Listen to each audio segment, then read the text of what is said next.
सूर्य मणि यंत्र के रूप में आपके सन्मुख लेकर आए हैं प्रोफेसर गुरदीप अरोड़ा जी। पूजा विधि से अभिमंत्रित कर प्रोफेसर गुरदीप अरोड़ा जी ने सूर्य मणि यंत्र को तैयार किया है। जो इंसान फोबिया यानी डर की बीमारी से पीड़ित है, उन्हें निडर बनाता है।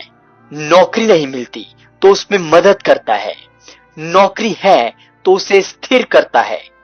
भाग्य हमेशा साथ देता है। जो रोज सूर्य मणि यंत्र के दर्शन करता है, यह सूर्य मणि यंत्र आपको कामयाबी की बुलंदियों तक पहुंचाता है।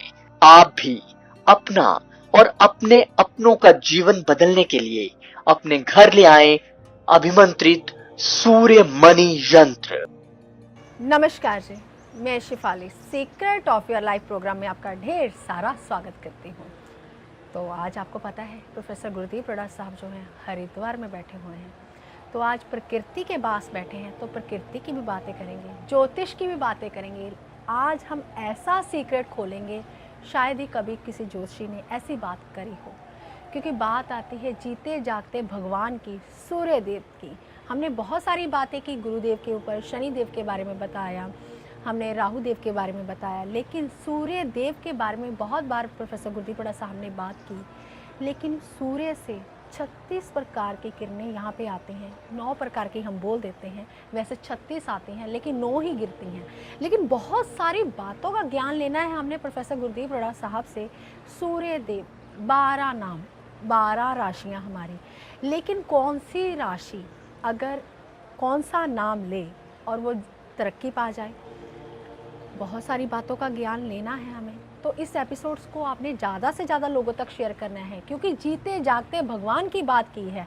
अगर हम कोई स्टोन पहनते हैं, राहु का, केतु का, शनि देव का, सूर्य किसी का भी मूंगा जैसे डाल देते हैं, मंगल देव का डालते हैं, अगर सूर्य की रेस नहीं है तो ये स्टोन भी वर्क नहीं करते। तो आज बहुत बड़े भगवान की बात करेंगे, सूर्य देव की बात करेंगे। तो इसी के नाम पे आपने ज़्यादा से ज़्यादा लोगों तक शेयर करना है इस एपिसोड को, ताकि आपका सूर्य बीज है जो अच्छा हो जाए, आप भी नेम फेम प्राप्त कर सकें। तो कमेंट में आपने ओम नमः शिवाय लिखना मत भूलिएगा। यही मंत्र जो है इच्छाओं की पूर्ति करवाता है। तो हमारे साथ है प्रोफेसर गुरदीप अरोड़ा साहब, तो पहले उनका स्वागत कर लेते हैं। प्रोफेसर बहुत बहुत स्वागत है आपका। नमस्कार प्रोफेसर, हम सूर्य देव के बारे में बातें करेंगे, ज्योतिष की बातें करेंगे, प्रकृति की बातें करेंगे, लेकिन यहाँ पे मैं आपकी बात करना चाहूँगी। प्रोफेसर, मुझे दोहा याद आ रहा है आपके ऊपर। कहते हैं जाकी रहे भावना जैसी, प्रभु मूरत देखी तिन वैसे। तो प्रोफेसर, इसका अर्थ तो आप ही समझाएंगे, क्योंकि मैंने ये दोहा आपके लिए इसलिए बोला क्योंकि जैसी जिसकी भावना होती है वैसा आपके लिए YouTube पे कमेंट किया जाता है, वैसा लोग आपके लिए आके बोलते हैं।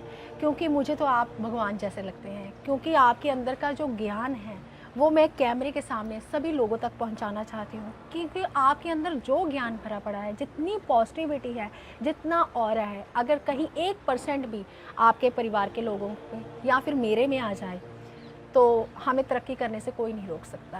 तो प्रोफेसर, इस दोहे की व्याख्या आप कैसे करना चाहेंगे? शिफाली जी, बहुत अच्छा पूछा आपने। जाकी रहे भावना जैसी, प्रभु मूरत देखी तिन वैसी। शिफाली जी ने मेरे ऊपर ही बोल दिया जी कि जो भी कोई आपके पास आता है, अगर उसकी अच्छी भावना होती है, आप सुन के हैरान हो जाओगे। कुछ लोग सिर्फ और सिर्फ पैसा डलवाते हुए कहते हैं प्रोफेसर साहब हमने कुंडली के बारे में नहीं पूछना, सिर्फ यही कीजिए, ओम नमः शिवाय बोल दीजिए, ये जो मेरा काम बन जाए। पता नहीं उनके मन में मेरे लिए क्या है, लेकिन करने वाला तो वो भगवान है। तो मैंने तो कभी सोचा नहीं था कि ऐसा भी होता है, लेकिन उनकी भावना ऐसी है तो काम उनके हो जाते हैं। इसलिए जैसी भावना आपकी रहेगी मेरे ऊपर, वैसा ही आपके ऊपर भगवान देगा। मैं नहीं कर दूंगा, मेरे पास तो कुछ भी नहीं है, मैं तो आपकी तरह एक आम इंसान हूँ, लेकिन भावना जैसी जैसी रहेगी वैसे वैसे कोई लेके चला जाएगा मेरे से। वो ज्ञान लेने आया तो ज्ञान लेके जाएगा, ठीक होने आया तो ठीक होकर जाएगा। अगर वो चाहता है कि मैं दुनिया में रहूं और सुखी रहूं, मेरे पास किसी चीज़ की कमी ना रहे, तो वैसा ही लेकर जाएगा। देखिए, हम गंगा के किनारे बैठे हुए हैं, हमने स्नान किया, और ठंड लग रही है और यहीं पर बैठ के हम बहुत सुबह सुबह एपिसोड कर रहे हैं, क्योंकि पहले हमने हवन यज्ञ किया। 3 दिन से हम घर से निकले हुए हैं ऑफिस से, पूरा 2 दिन तो हो गए हमें इसी होटल में रहते हुए। और हम कोशिश करते हैं कि कुछ ना कुछ ज्ञान इकट्ठा करें और आपके पास पहुंचाएं। देखिए हम घूम रहे थे, लेकिन जब भी हम घूमते हैं ज्ञान इकट्ठा करने के लिए जाते, मैं ऐसा कभी नहीं जाता, मैं बॉडीगार्ड को साथ में नहीं लेके जाता, रिंगे वगैरह कभी नहीं पहनता, घड़ी वगैरह कभी नहीं पहनता, और कपड़े ऐसे पहनता हूँ कोई पहचाने ना, फिर भी लोग पहचान लेते हैं मुझे। फिर भी लोग कहते हैं प्रोफेसर साहब गुरदीप अरोड़ा, जैसे हम कल वहाँ गए थे और लोगों ने फिर भी पहचान लिया था मेरे को जी। लेकिन मैं ऐसा बना के नहीं निकलता। मैं चाहता हूँ कोई पहचाने ना, मैं अपना ज्ञान ध्यान से और इकट्ठा कर सकूँ, और ताकि आपको और ज्ञान दे सकूँ। देखिए भावना आपकी अच्छी होनी चाहिए, अगर अच्छी भावना रहेगी तभी आप किसी से भी कुछ भी लेकर जा सकते हो। ऐसे नहीं, जब तक आपकी भावना अच्छी नहीं होगी, चाहे वो पत्थर की मूर्ति ही क्यों ना हो, तब तक आप उनसे कुछ नहीं लेकर जा सकते। आज के बाद कभी भी कहीं भी जाना है, आपकी भावना अच्छी होनी चाहिए, और जिसके पास जा रहे हो वो कितना ज्ञानी है ये बहुत बड़ा महत्व करता है। ये बातें बहुत बड़ी होती हैं जी। लेकिन चलो मैं तो ज्ञानी नहीं हूँ, कोशिश कर रहा हूँ ज्ञान इकट्ठा करने की, और ऑफिस से निकलता हूँ आपके लिए ज्ञान इकट्ठा करने के लिए। जी प्रोफेसर साहब, आज हम गंगा के तट पर बैठे हैं, गंगा किनारे बैठे हैं, तो कहते हैं कि गंगा के पास गंगा के 3 पथ हैं। सबसे पहला सुरसरी, जैसे कहते हैं ये देवताओं के पास है, और दूसरा पाताल राजा बलि के पास है, और तीसरी हमारी गंगा। तो आप इसके बारे में क्या कहना चाहेंगे कि जैसे मैंने बोला कि देवताओं के पास, पाताल में, और हमारी गंगा, लेकिन आप कहते हैं जो ब्राह्मण्डे सो ही तत्पिंडे, तो आप अपनी बॉडी के, अपने शरीर के बारे में, इस गंगा के बारे में क्या कहना चाहेंगे? शेफाली जी, ये जितने भी ग्रंथ बनाए गए हैं जी, वो कहानियों में, गाथाओं में आपको समझाने के लिए हैं, जी, ताकि आप भटको मत। जी, ये 3 ही गंगा हमारे भीतर ही बहती हैं। जी, एक जो आकाश में देवताओं के पास है वो हमारे कंठ के द्वारा, जी, हमारे दिमाग में कंठ जो है, कंठ के द्वारा जो एक बूंद गिरती है वो वही गंगा है, सुरसरी गंगा। जी, और एक गंगा जो हमारे भीतर बहती है, हमारे जैसे कि ये बह रही गंगा, यही हमारे नाभि में बहती है, फेफड़ों के होते हुए, फेफड़ों से होते हुए नाभि में बहती है, और एक पाताल में बहती है, वो हमारे मलमूत्र के द्वारा। जी। 3 ही गंगा पूरी दुनिया में ब्रह्मांड में है, 3 ही गंगा हमारे भीतर है। जो ब्राह्मण्डे सो ही तत्पिंडे। मैं तो हर बात आपके ऊपर ही लागू करता हूँ। पूरी दुनिया का ज्ञान हमारे भीतर ही है, लेकिन हम कब समझेंगे हमें समझ नहीं आती, लेकिन हमारे जैसे लाखों लोग समझा रहे हैं। हम कोशिश करते हैं ताकि आपके बारे में और बारीकियाँ बताया जाए। जी प्रोफेसर साहब, कहते हैं ना गंगा तेरा पानी अमृत, तो दूसरी जो गंगा बहती है हमारे अमृत में, हमारी नाभि में बहती है। लेकिन प्रोफेसर साहब ये ज्ञान, ये अधूरा ज्ञान है लोगों के पास, लेकिन आप ही इसे पूरा कर सकते हैं। तभी हम आपके लिए, आपके पास क्वेश्चंस लेके आते हैं, प्रश्न लेके आते हैं जो अपने परिवार के लोगों के होते हैं। लेकिन ये ज्ञान, इसीलिए हमारा जो चैनल का नाम है the secret of your life, ज़िंदगी से जुड़े हुए ऐसे रहस्य जो हमारे आसपास है लेकिन हमें पता भी नहीं है। तो प्रोफेसर बात करते हैं सूर्य देव की, आज बात करनी है प्रकृति की, आज बात करनी है हमने ज्योतिष की।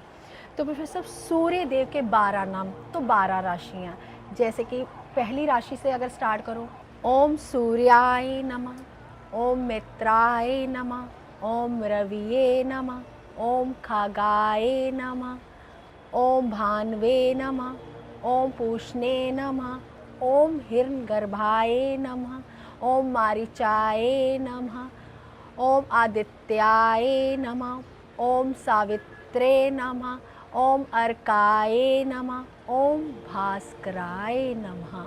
ये सूर्य देव के 12 नाम हैं। तो प्रोफेसर साहब ये कैसे एक नंबर राशि वाले अगर ये नाम का उच्चारण करके सूर्य देव को जल दें, क्या वो बुलंदियों को प्राप्त कर सकते हैं? जो वो तरक्की करना चाहते हैं वो प्राप्त कर सकते हैं, जो वो नेम फेम लेना चाहते हैं आज की डेट में वो ले सकते हैं? बिल्कुल शेफाली जी, जैसे कि मेष राशि से शुरू होकर मीन राशि तक 12 नाम हैं सूर्यदेव के। जी, मेरे को तो कभी कभी याद भूल जाता है, ये शेफाली याद रखती है। जी, ये सच बता रहा हूँ, दिल की बात बता रहा हूँ। और अप्रैल से शुरू होती है पहले नाम ओम सूर्य देवाय नमः, मैं बोलता हूँ। जी। वैसे ओम सूर्याय नमः आप बोल सकते हैं।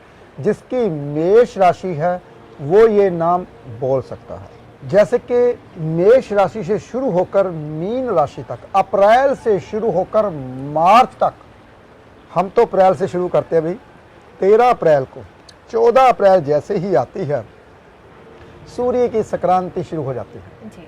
सूर्य मेष राशि में आ जाते हैं।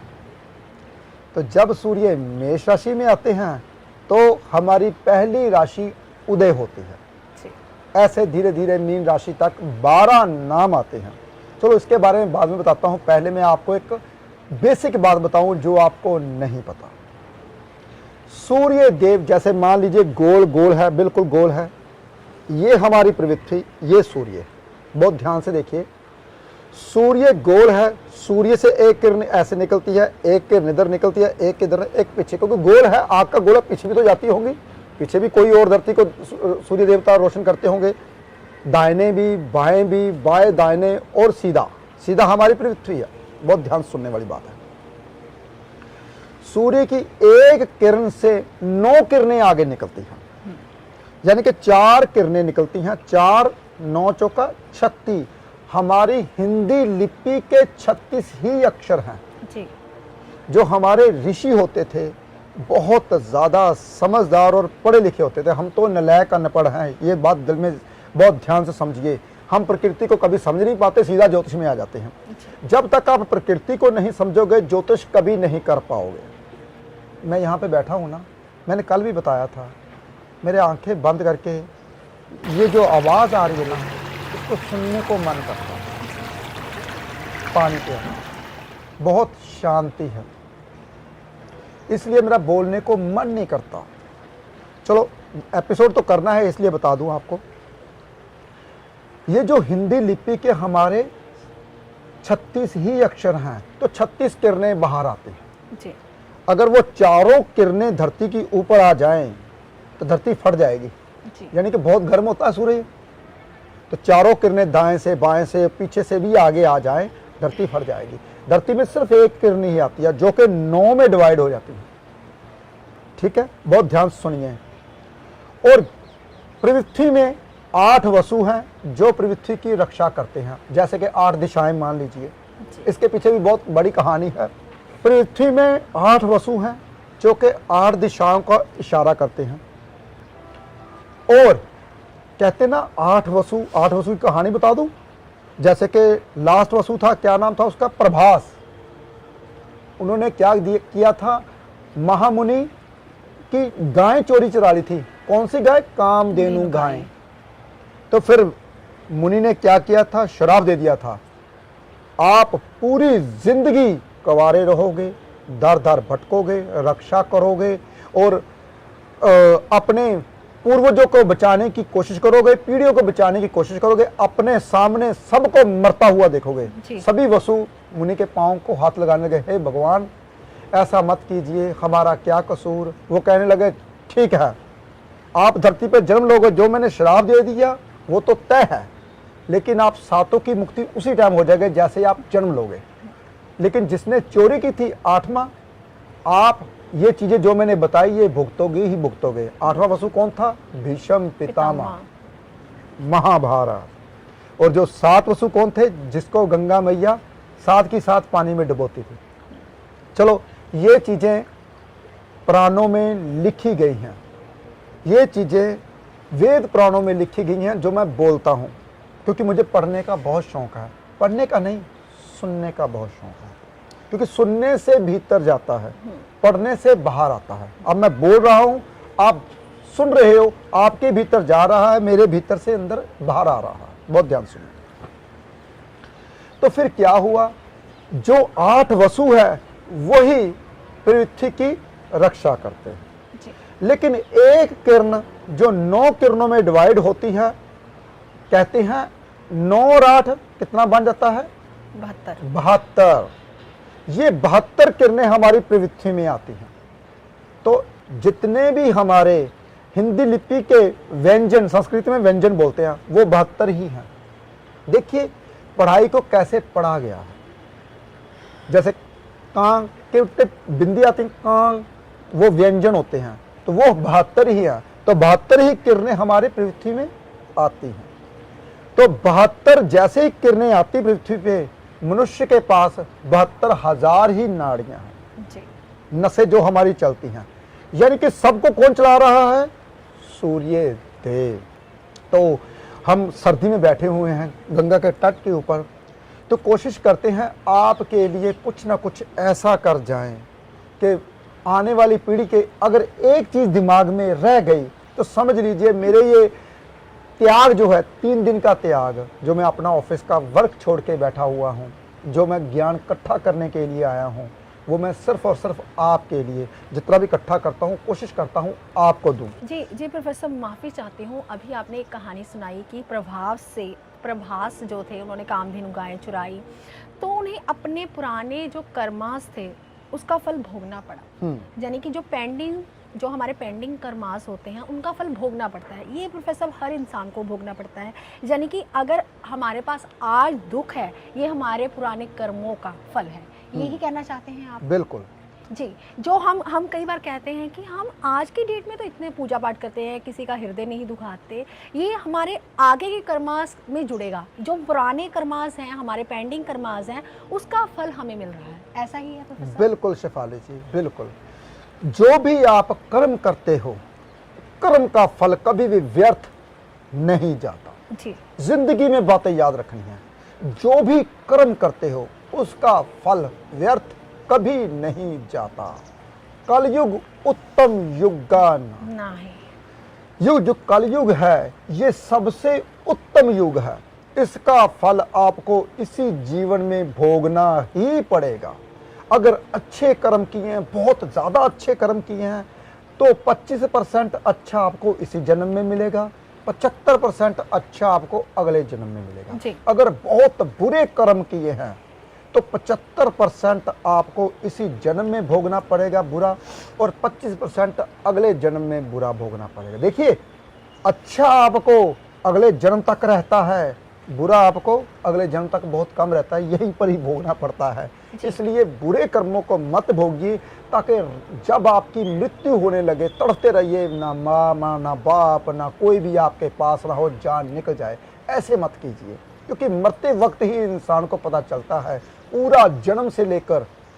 चलो एक चीज़ और बता दूं, मेरी बात अंदर से आई तो मैं कभी छोड़ता नहीं बात कभी भी। शेफाली जी, इंसान का जब जन्म होता है ना माँ के पेट में जी, तो ज्ञान की बातें भगवान बताता है। जी बिल्कुल। जब जन्म होता है तो भूल जाता है। जब जन्म होता है तो वो बातें भूल जाता है।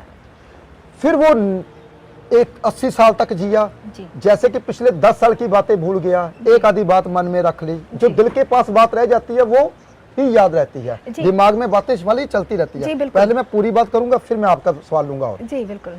फिर ऐसे ही जब 20 साल का होता है तो बात एक आधी बात याद रखता है, भूल जाता है। लेकिन जब मरता है, वो ध्यान से सुनिए, जन्म से लेकर 80 साल तक वो बातें याद आनी शुरू होती हैं, पूरी की पूरी जी। बहुत ध्यान से सुनिए। फिर वो पछताता है, फिर वो ढूंढता है, मेरा बेटा, मेरी माँ, मेरा भाई, मैंने क्यों उसके साथ ऐसा किया। मरते वक्त, जो मरते वक्त उसका लम्हा होता है, मान लीजिए मरते वक्त की घड़ी रहेगी 1 घंटा, 1 घंटा उसको 100 साल के बराबर लगता है। कहते हैं ना, चलो मान लीजिए आपका पेट दर्द कर रहा है, बहुत ध्यान से सुनिए, पेट दर्द कर रहा है, ऊपर से आ गई रात, तो रात आपकी गुजरने की नाम ही नहीं लगी। पेट दर्द, कब, अब कितना टाइम हुआ, 12 बजे, हाय कब सुबह हो, कब मैं डॉक्टर के पास जाऊं, अभी 1 ही बजा है, अभी 1:30 ही बजा है, अभी 2 ही बजे है। यानी कि एक रात 1 साल जैसी लगती है। बहुत ध्यान से देखिए, दुख कभी नहीं कटता। सुख की रात, नींद आई, अरे यार थोड़ा सा और सो लूं, अभी इतनी जल्दी सवेरा क्यों हो गया, करके देखिए। मेरी प्रैक्टिकल बातें होती हैं, मैं कभी भी ऐसे बातें नहीं करता जी। जो मरते वक्त 1 घंटा होता है वो 100 साल के बराबर होता है। एक एक सेकंड याद रहता है, मैंने ये किया, मैंने वो किया, मैंने इसका ऐसे क्यों किया। वो उसको दुख 100 साल जितना 1 घंटे में ही भुगतना पड़ता है। साथ में बैठे कहते हैं हाँ 4 बजे थे, 6 बजे मौत आई, वो बेचारे को 200 साल जीना पड़ा। जी। मौत तो क्षण भर ही आ जाए, यही आपके कर्मों का फल होता है। अब शेफाली जी आपका सवाल लूंगा जो आप बोलने वाले थे। जी प्रोफेसर साहब, आपकी बात से याद आ गया, दुख में सिमरन सब करें, सुख में करे ना कोई, सुख में सिमरन जो करे, दुख काहे को होए। तो प्रोफेसर साहब, अभी आपने बात की हमारे कर्मास के ऊपर, लेकिन प्रोफेसर साहब इसमें अगर बात की जाए, मनुष्य का भाग्य बड़ा है या कर्म बड़े हैं? कर्म से अपना भाग्य बना सकता है इंसान, लेकिन वो ऐसा करना नहीं चाहता। वो पुरानी बातों को तो याद रख लेता है, जो रीसेंट बातें होती हैं वो भूल जाता है। कई बार आपने देखा है प्रोफेसर क्या होता है, कई बार हमें 5-10 साल पुरानी बात याद रहती है कि इसी रास्ते से हम गए थे, लेकिन कल का खाया हुआ खाना हमें याद नहीं रहता है। ये प्रोफेसर ऐसा कौन सा इंसान का ग्रह खराब होता है? क्या ज्योतिष में इसका निवारण है? देखिए शेफाली जी, जो भी बात आपके दिल में रह जाएगी जी, वो 100 साल तक नहीं भूलेगी। जी, 100 साल तो छोड़ो, अगर वही दिल के पास, आत्मा के पास बात आ गई, वो 6 जन्म तक नहीं भूलेगी। जी। देखिए कोई भी बात, अगर हमेशा मैं सबको बोलता हूँ, अरे भाई दिल से बोला कीजिए जो बात बोलते हो, ताकि पता चले आप गलत बोल रहे हो सही बोल रहे हो। दिमाग से बोलोगे तो पता नहीं चलेगा। फिर कहते हैं ना, तीर धनुष बाण से फेंका हुआ वापस ऐसे नहीं आता, ऐसे ही आपकी जुबान से लफ्ज़ गया हुआ कभी वापस नहीं ले सकते।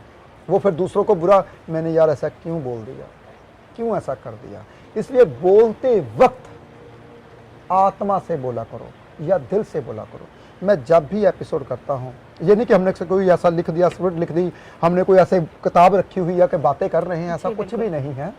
हम सिर्फ और सिर्फ जो दिल से आत्मा से बातें निकलती हैं वही करते हैं, जर्नल बातें करते हैं।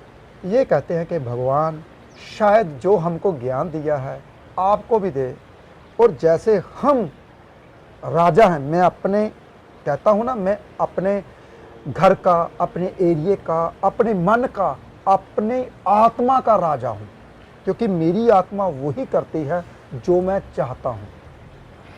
मेरे दिमाग का राजा हूँ, मैं दिमाग को कभी नहीं भगाता। दिमाग आपको भगाता है कभी भी ज़िंदगी में, याद रखिए, लेकिन आप दिमाग को कभी नहीं भगाते। लेकिन मैं दिमाग का भी राजा हूँ। ऐसे ही राजा आपको बनाना चाहता हूँ। ज्ञान, जिसके पास ज्ञान आता है वही राजा होता है। राजाओं की तरह रहता हूँ, तो आप भी राजाओं की तरह रह सकते हो अगर ज्ञान है।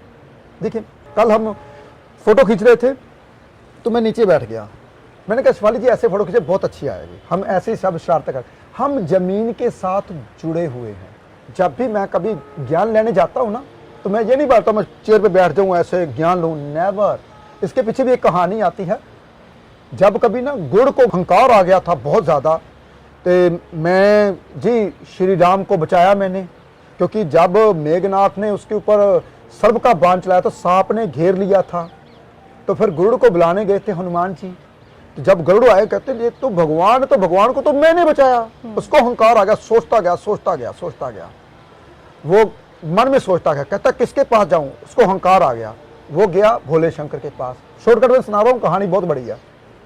भोले शंकर के पास गया। भोले शंकर कहता, अरे भाई क्या हुआ, आज रास्ता कहाँ भूल गए, मुझे ये बताइए। वो भगवान है, वो मेरे ऊपर बैठते हैं, अवतार ले नीचे गए, उसको मैंने आज बचाया, इसके पीछे क्या राज है। कहता इसकी कथा ना तुझे, इसका ज्ञान फलानी फलानी जगह पर कौवा बैठा हुआ है वो देगा। कहता कौवा बैठा हुआ है, वो तो पंछियों का राज है गरुड़। तो कहता चलो कोई बात नहीं। पीछे जाता है, कौवा कहानी बता रहा होता है, सबको सुना रहा होता है। वहाँ पे सभी ऋषि मुनि बैठे होते हैं।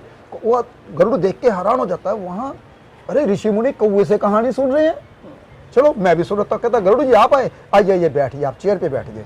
ऐसे गरुड़ राजा होता तो ऐसे चेयर पे बैठ जाता है। हाँ जी बताइए। कौवा कहानी सुनाता है, सभी ऋषि मुनि कहते हैं वाह आनंद आ गया। गरुड़ बोलता मेरे को तो समझ नहीं आई, क्या बोला क्या नहीं बोला। वो फिर गया भोले शंकर के पास। भोले शंकर जी कहते हैं तुम कहाँ पे बैठे थे। कहता चेयर पे बैठा था। कहता तू अपना राजा का पथ छोड़ के भूल के जाना था, फिर तेरे को पता चलना था वो क्या बोल रहा है। बहुत ध्यान से सुनिए। फिर वो दोबारा गया चुपके से, पीछे होकर, पीछे नीचे होकर बैठा। फिर उसे कहानी कथा याद आई कि वाकई में ये सब कुछ ज्ञान भगवान की लीला ही है। तो भगवान की लीला क्या हुई, वो राजा था, कौवे से ज्ञान मिला उसे। क्यों मिला, ये इसके पीछे कौवा कौन था वो बहुत बड़ी कहानी है, मैं फिर से बता रहा हूँ। राजा को कई दफा अपने छोटे छोटे जानवरों से भी ज्ञान लेना पड़ता है। क्यों राजा, पुराने राजा वो बाहर क्यों जाते थे, बताओ मुझे। वो रात को भेष बदलकर प्रजा के भीतर क्या करने जाते थे, कि कोई मेरे लिए क्या बोल रहा है, क्या जान रहा है। जो मैंने कहानी सुनाई है ना, ये काग भुसंडी की कहानी थी। मैं सुनाऊंगा बहुत, ये बारीकी में बताऊंगा कहानी आपको, लेकिन मैं आपको ये बताना चाहता हूँ, राजा बन के ज्ञान नहीं ले सकते। अगर मैं गुरदीप अरोड़ा बन के जाऊंगा ना तो कभी ज्ञान नहीं ले सकता। मैं रिंग वगैरह, घड़ी वगैरह सब कुछ उतार के जाता हूँ। ये कड़ा भी मैं पीछे लुको लेता हूँ, छुपा लेता हूँ, ये माला भी मैं उतार देता हूँ। अभी मैं ये रिंग वगैरह कोई नहीं पहन रखी, तो मैं सिंपल साधारण इंसान बन के जाता हूँ। जब कभी कहीं पर ज्ञान लेना होता है तो लोग फिर भी पहचान लेते हैं। शिफाली जी आपको तो पता ही है। जी जी प्रोफेसर। लेकिन मैं बहुत ज्यादा नीचे कहता हूँ ना, मैं घास के साथ जुड़ा हुआ हूँ, पेड़ के साथ भी नहीं, घास के साथ, तो जो हमेशा पाँव में ही रहती है। जी। तो चलो शेफाली की ऊपर वही बात करते, नहीं तो शेफाली जी बोलेंगे लाइन पे भटके 20 मिनट का 25 मिनट का एपिसोड हो चुका है। तो हम बातें करेंगे जैसे जैसे शेफाली जी मेरे से क्वेश्चन पूछेंगे। शेफाली जी ने पूछा सूर्य के 12 नामों का, जो 12 नाम है उसके बारे में बताइए। जी प्रोफेसर, कहते हैं कि अगर हमें ज्ञान लेना है तो अपना घमंड जो है वो तोड़ना ही पड़ेगा। तो बात आती है सूर्य देव के ऊपर। मैंने अभी 12 नामों का जिक्र किया आपके सामने, और प्रोफेसर साहब ने पूरा सूर्यदेव के बारे में बताया कि सूर्यदेव कैसे धरती पे आते हैं। कहते हैं कि अगर ज्योतिष का ज्ञान लेना है तो पूरे ब्रह्मांड का ज्ञान होना चाहिए। तो ये बातें तो प्रोफेसर गुरदीप अरोड़ा साहब ही बता सकते हैं।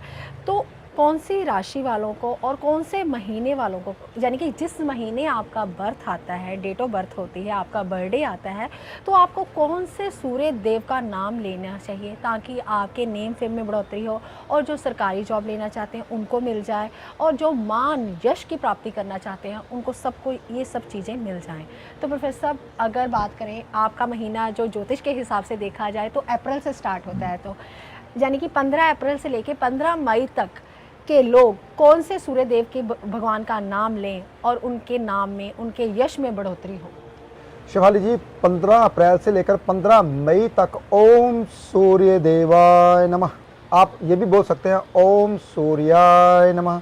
अगर 15 अप्रैल से लेकर 15 मई तक जिसका जन्म है वो ये जल दें, और जल में फूल, और कौन से फूल, पहले ये बात जरूरी है, हमेशा आपने गुलाब के फूलों का, खुशबू गुलाब के फूल बीच में डाल लीजिए। मैं अलग अलग नहीं बताऊंगा उसमें क्या डालना है, उसमें क्या डालना है, क्योंकि बहुत ज़्यादा एपिसोड और भी लंबा हो जाएगा। मैं शॉर्टकट में बता रहा हूँ। थोड़ी सी शक्कर, जो गुड़ की शक्कर होती है, और जो गुलाब फूल होते हैं वो बीच में डाल के सभी नामों का आप ले सकते हो। मैं नाम बोलूँगा। अब 15 अप्रैल से लेकर 15 मई तक ओम सूर्य देवाय नमः। जी जी प्रोफेसर, अगर बात आती है 15 मई से लेके 15 जून तक, तो ये लोग कौन से सूर्यदेव भगवान का नाम लें ताकि इनका यश मान बढ़ोतरी होती रहे। शिवाली जी ऐसे बहुत लंबा हो जाएगा, मैं ही बोल देता हूँ जी।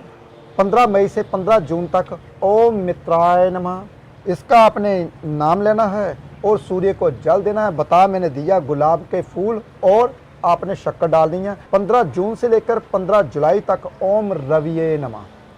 15 जुलाई से लेकर 15 अगस्त तक ओम भानुए नमः। 15 अगस्त से लेकर 15 सितंबर तक ओम खगाए नमः। 15 सितंबर से लेकर 15 अक्टूबर तक ओम पूषणे नमः। 15 अक्टूबर से लेकर 15 नवंबर तक ओम हिरण्यगर्भाय नमः।